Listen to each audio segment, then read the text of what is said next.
Hindi inatrasan ni Dennis Trillo ang mga netizen na nambabash sa stepson niyang si Jazz na anak ni Jeneline Mercado. Natural instinct ng magulang. Pero more than that, parang hindi lang naman yun para kay Jazz, kundi para sa lahat ng mga kagaya niya na hindi mangyari yun sa kanila, na wag silang maape kung kahit saan mang platform. Si Jazz ay nasa autism spectrum, bagay na hindi raw dapat i-point out ayon kay Dennis.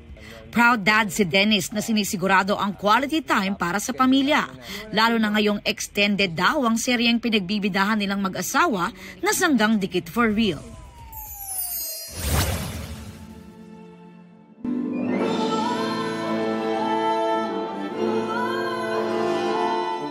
Napakabanayad at sinlamig ng hangin.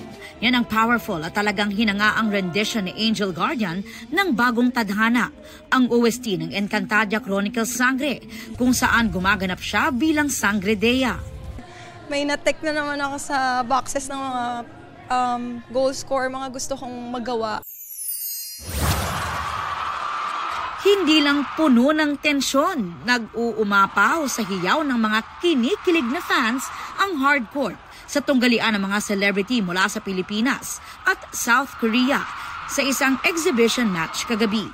Ang Team Quiz Showtime kung saan kasama ang Sparkle Stars na sina David Licauco, Dustin Yu at E.A. Guzman. Representing South Korea naman ang Rising Eagles team. Team captain si Korean pop star and actor Choi Min-ho. Kasama rin niya sina Johnny ng NCT 127 at Jung Jin-won of 2AM. Ang kanilang team manager, si Sandara Park lang naman.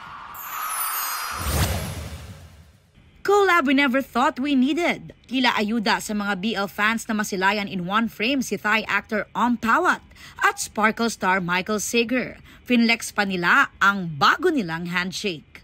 Aubrey Carampel nagbabalita para sa GMA Integrated News.